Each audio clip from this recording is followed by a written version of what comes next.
Con el doctor Luis Carlos Ugalde, él es el director de Integralia y es analista político en este espacio informativo también, y ha estado muy activo confrontando a los medios de comunicación y aportando su análisis en torno a esto que comentábamos con el gobernador del estado de Chiapas, la incertidumbre, y con el secretario de Hacienda, la incertidumbre que se respira en el aire en torno a la aprobación de la reforma energética y que la izquierda insiste en revocar por la vía de una consulta popular. Hemos leído con interés lo que ha publicado en el diario El Financiero, en otros medios, en Milenio Diario, el doctor Luis Carlos Ugalde, en este espacio informativo también, en la televisión, en Uno TV, lo mismo anoche. Y llegamos a la conclusión, Luis Carlos, de que parece, según los expertos como tú, que un reclamo por parte de las izquierdas a un intento de revocación de la reforma energética por la vía de la consulta es un esfuerzo estéril, salvo tu mejor opinión. Legalmente no tiene cabida, es decir, la consulta no es referéndum, son cosas diferentes. El referéndum existe en muchos países, pero en México no, y el referéndum significa que antes de que se promulgue una reforma como la que se promulgará mañana por el presidente de la República, se somete al veredicto popular, y si la gente decide que no, entonces no se promulga y no se convierte en ley o en constitución o en cambio constitucional. En México... ¿Pero por qué no se sometió a consulta popular la reforma que mañana se promulga por el presidente de la República?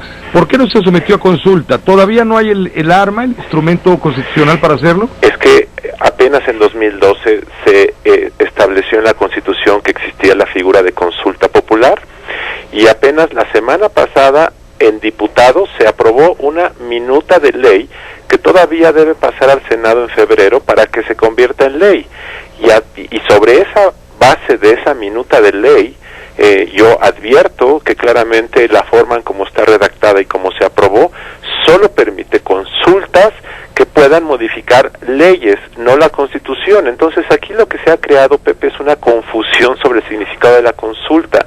La consulta es para pedir opinión de la gente en determinados temas. Por ejemplo, ¿quiere que se legalice o no la marihuana? Es una pregunta clara.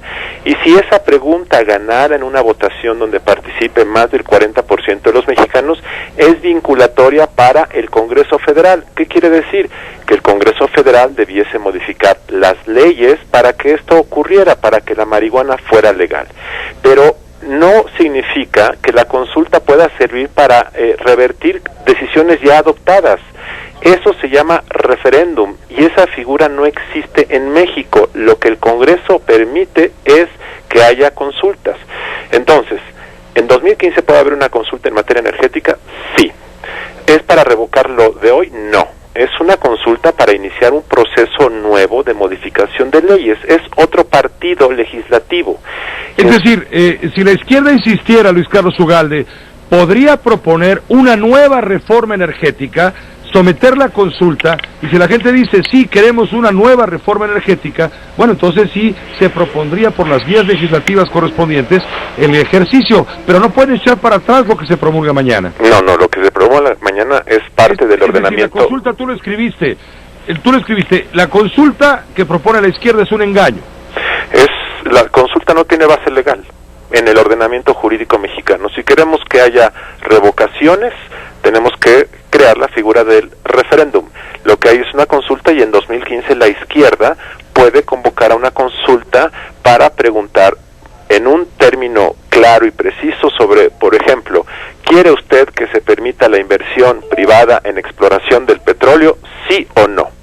Lo que yo argumento además es que como está redactada solo permite cambios legales, no constitucionales, y en este momento la Constitución mexicana a partir de mañana ya permite el marco jurídico para que haya inversión privada en exploración mediante figuras de licencias, coinversiones, etcétera, etcétera.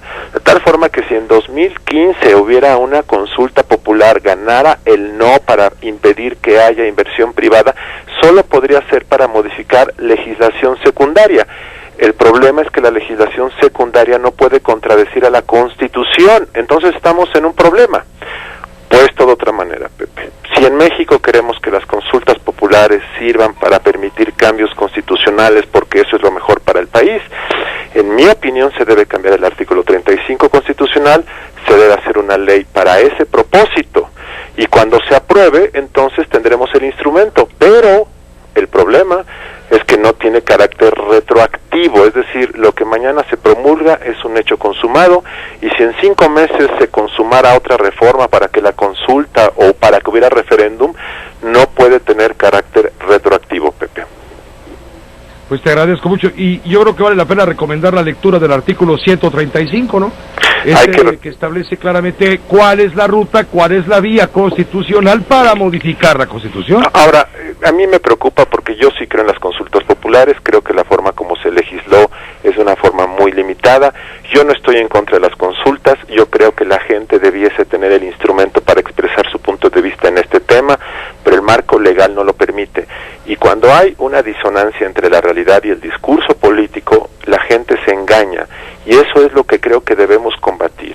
Yo defiendo la consulta y creo que debiésemos tener una consulta más amplia, pero si no la tenemos en la ley, mientras no lo cambiemos, no debemos generar falsas expectativas. Te agradezco mucho, Luis Carlos Ugalde, como siempre, un saludo muy cordial. Gracias, Pepe. Buenas noches. Buenas noches, Luis Carlos Ugalde en Ciudad de México, nosotros desde Tuxtla vamos a corte.